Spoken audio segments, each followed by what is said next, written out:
Hi, everybody. So, ahead of my mid-month wrap-up video that's going to be out on May 17th, I am here with a new releases wrap-up / reading progress video because I have read many new releases since the beginning of the year, and I am currently reading a few. So I'm going to go over... Before I get into the books in front of me, I'm going to talk about some of the books I've already returned to the library that were new releases. The first one is And Then There Was You by Sophie Cousins, which is her recent time travel romance book that's about AI boyfriends, which was very interesting. I gave that book 4.5 stars because it's about a girl who is getting ready for her high school reunion. And I was able to relate to this character because I had my 20-year high school reunion in 2024. The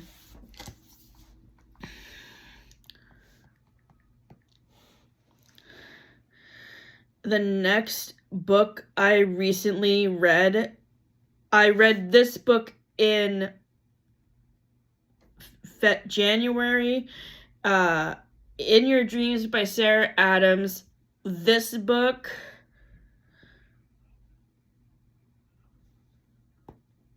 The Night We Met by Abby Jimenez and Just for the Cameras by Megan Quinn are going to be reviewed in a podcast episode that will be out on Friday morning, so stay tuned for those reviews and that video.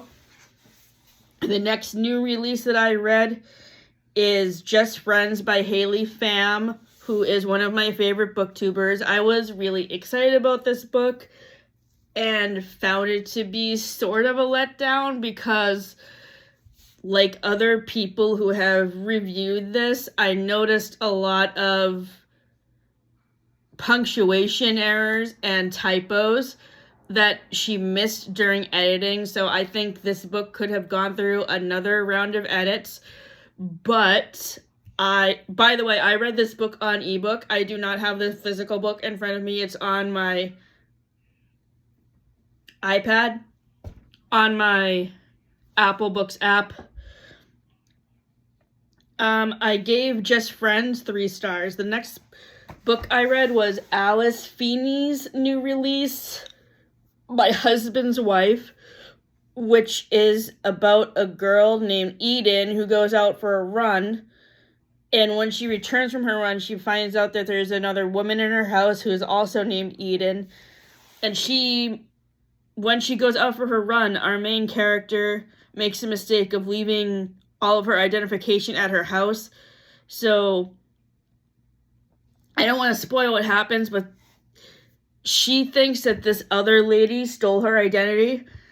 This book definitely redeemed Alice Feeney's release from last year, Beautiful Ugly, which I gave 3 stars to. I gave My Husband's Wife 4.5 stars, which is pretty close to a 5.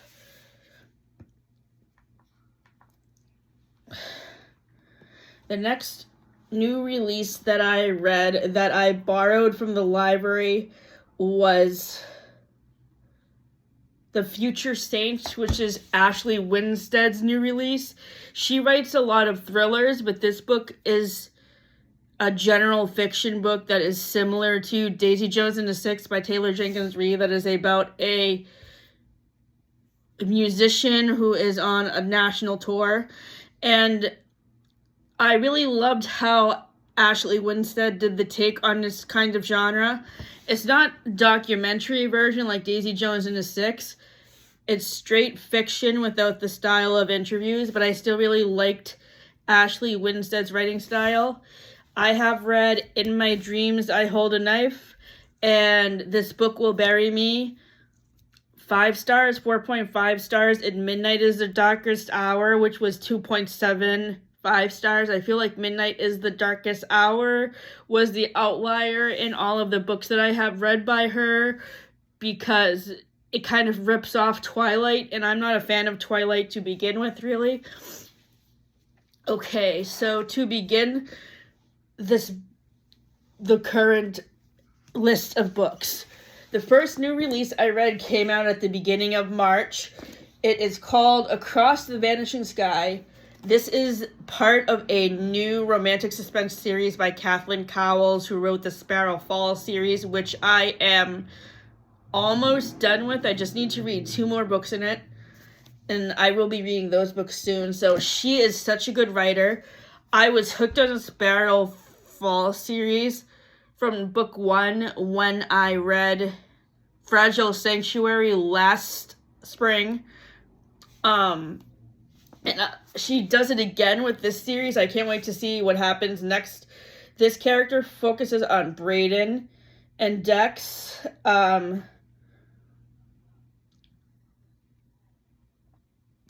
Brayden Winslow never expected to return to Starlight Grove, the town that took everything from her.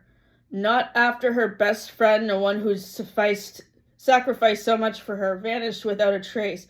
But with a young son to raise and a past that won't stay buried, Bray is back and determined to uncover the truth. She didn't just count on the brooding, reclusive mountain man living next door. Dex Archer is the stuff of local legend, silent, rugged, and surrounded by whispers of his and his brother's violent father. But Bray sees through the scowl and parentage to the man beneath, fiercely loyal, unexpectedly kind, and just dangerous enough to protect her when someone starts warning her off her search. The closer she gets to the truth, the harder it is to stay away from Dex. And as things get more perilous, Bray realizes that the only person she can rely on is the one man who swore never to trust again. Only someone isn't happy that Bray has been digging, and they'll do anything to stop her, but Dex, he'll do anything to save her, even slip back into the dark. I loved this book, and I love the development of the relationship between Brayden and Dex, and they are my favorite couple in a Kathleen Cowles book, besides the couple from Fragile Sanctuary, who are similar to Monica and Chandler. The next new release I am currently reading is Agnes Aubert's Mystical Cat Shelter by Heather Fawcett. This is the adult debut of the author of the Emily Wiles Encyclopedia of Fairies trilogy, which I ate up. All of those books were 4.5-star reads for me. I just love Heather Fawcett's writing style. It's so engaging. And I will tell you what this book is about. Agnes Aubert leads a meticulously organized life and likes it that way. As a probably type A manager of a cat rescue charity, she has devoted her life to funding forever homes for stray cats. Now it's the shelter that needs a new home, and the only landlord will rent a space to a cat rescue is a mysterious man called Havelock, who also happens to be the world's most infamous magician, running an illegal magic shop out of his basement. Havelock is cantankerous and eccentric, but not handsome, and no, Agnes absolutely does not feel anything but disdain for him. After all, rumors swirl about his shadowy past, including whispers that his dark magic once almost brought back about the apocalypse. Then one day, a glamorous magician comes looking for Havelock, putting the magic shop and the cat shelter in jeopardy. To save the shelter, Agnes will have to team up with the magician who nearly ended the world and may now be trying to steal her heart. Havelock is everything Agnes thinks she doesn't need in her life. Chaos, mischief, and a little too much adventure. But as she gets to know him, she discovers that he's more than the dark magician of legend, and that she may be ready for a little intrigue and romance in her life. After all, second chances aren't just for rescue cats. This book is really sweet. It wasn't originally intended for the Friends and Gilmore Girls TBR, but Agnes's character reminds me of Monica because she's a type A personality, and then the cat shelter aspect makes me think of the one with the cat where the stray cat wanders into Central Park, and Phoebe thinks it's her mother being reincarnated as a cat. Currently, I started this book on Tuesday, and I am on chapter 30, page 265. The next new release I'm reading came out somewhere around the middle of last year, and Sarah Caroli rated this as her top book of 2025. I do not know when exactly last year this book was released, but it was a pick for Read with Jenna's book club, which is run by George Bush's daughter, Jenna Bush Hagar. I started this book a couple of days ago, and I am on chapter 10, page 183. The next book that I'm reading, that the next new release that I just finished reading is Half His Age by Jeanette McCurdy. I wasn't expecting to finish this book. I was actually going to DNF it at chapter 12 because of how sexually explicit it was.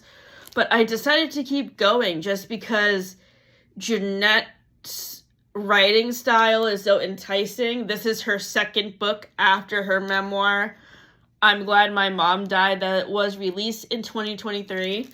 So yeah, as I just said, this book was a little bit sexually explicit, but I really liked Waldo's story. This book has been compared to My Dark Vanessa by Kate Elizabeth Russell, but I actually like this book better than expected in comparison to My Dark Vanessa.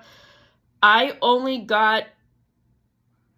tried to read My Dark Vanessa 2 times in a row and had to DNF it at chapter 12 both times just because I thought the relationship, like, the teacher in this book didn't seem quite as creepy to me as the teacher in My Dark Vanessa. So yeah, this book got 3.75 stars, which is very close to a 4. The next new release that I read is How to Write a Love Story by Kathleen Walsh. In Christmas of 2024, I read Snowed In by her, and I really enjoyed it. It was a Christmas rom-com, and this book focuses on a writer named Sierra who has to go to Ireland to break her writer's block for her newest book. So this reminds me of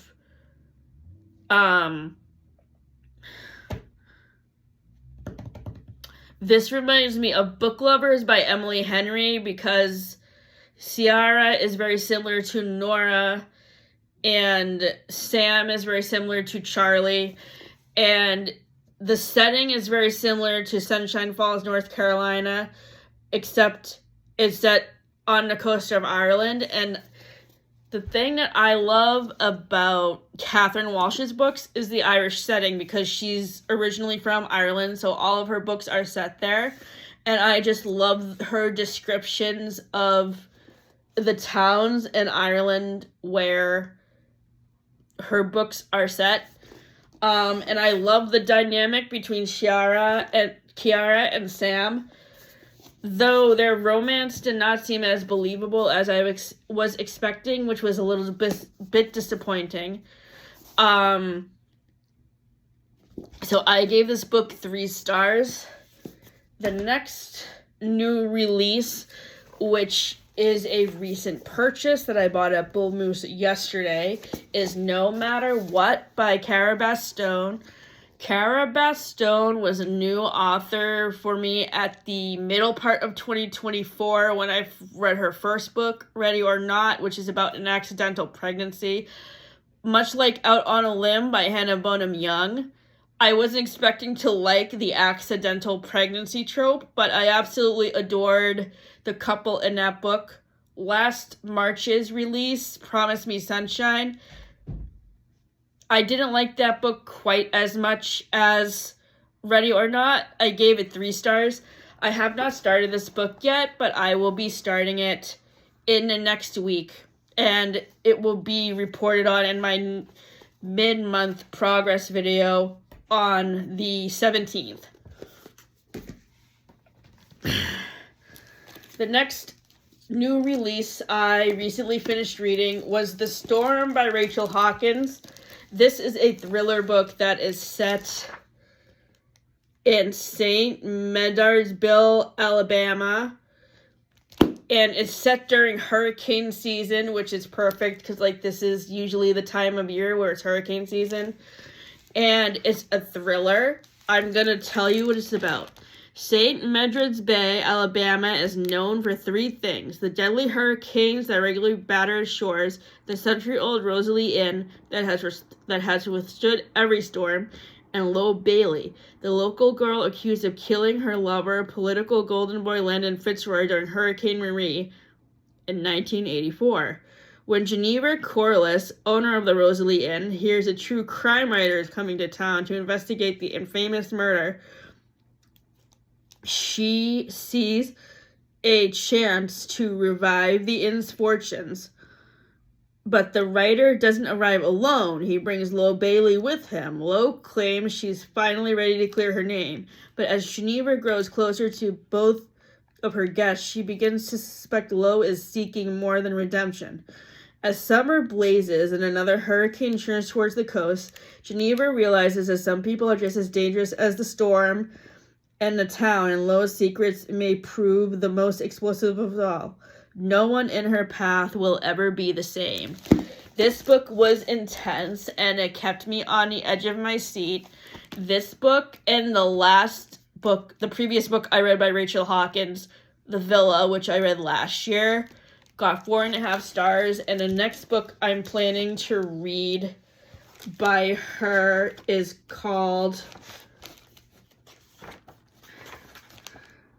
The Heiress, which I'm excited about.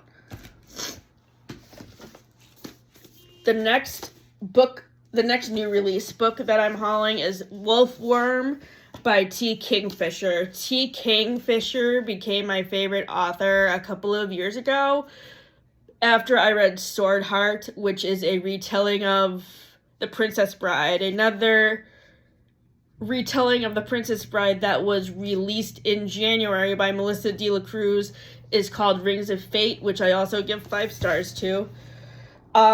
She has also done a retelling of Sleeping Beauty called Thornhenge, which I bet there's a list in here. Oh, there is. Okay.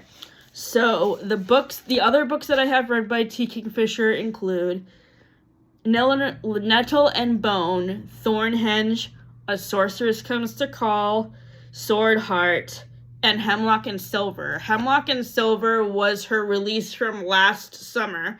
It came out on August 19th, 2025, and it is a retelling of Snow White, but from the witch's perspective, which I loved. I love T. Kingfisher's writing style. She writes horror books and also fairy tale retellings, which explains Hemlock and Silver and Sleeping Beauty. And A Sorceress Comes to Call is a retelling of the fairy tale The Goose Girl, which I had never heard of prior to reading that book. What is this book about? Let's see. I Saw the Devil in These Woods. Sonia Wilson is a talented scientific illustrator, but only able to follow her dreams because of her father's reputation as a renowned scientist. And after his death, she is left without work, prospects, or hope. Such is the lot in life for a woman in science in 1899. So when the reclusive Dr. Halder offers her a position illustrating his vast collection of insects, Sonia jumps at the chance to move to his North Carolina manor house and put her talents to use. Once there, though, she encounters dark happenings in the Carolina woods, and even darker questions. What happened to her predecessor? Why are the animals acting so strangely? And what is behind the peculiar local whispers? Blood thieves. With the aid of the housekeeper and a local healer, Sonia discovers that Halder's entomological studies have taken him down a twisted road His groundbreaking discoveries come at a cost, one that Halder is paying with human flesh. If Sonia can't find a way to stop the monstrosity, she may be next under the knife. I'm very excited about this. The other new release I got from the library that I forgot to bring in here is C.G. Drew's new book that came out at the end of March called You Did Nothing Wrong. This is another dark gothic fantasy book that is LGBTQ+, which I'm really excited about. I have recently finished reading her new release from last year, Hazel Thorne, and I gave that book and her first book, Don't Let the Forest In, 5 stars. So she is a fantastic writer. And in You Did Nothing Wrong, I am on chapter 8. So the next book video I will be releasing will be my mid-month wrap-up on March 17th, which will cover all of the books, movies, and TV episodes that I will be watching over the course of the next 2 weeks. And that video will be out at 10 a.m. Actually, no. Not 10 a.m. It will be out after I get home from Double House Arts on May 17th. So expect that video to be out in around this time on Sunday, May 17th. Thank you. Have a good week, everybody.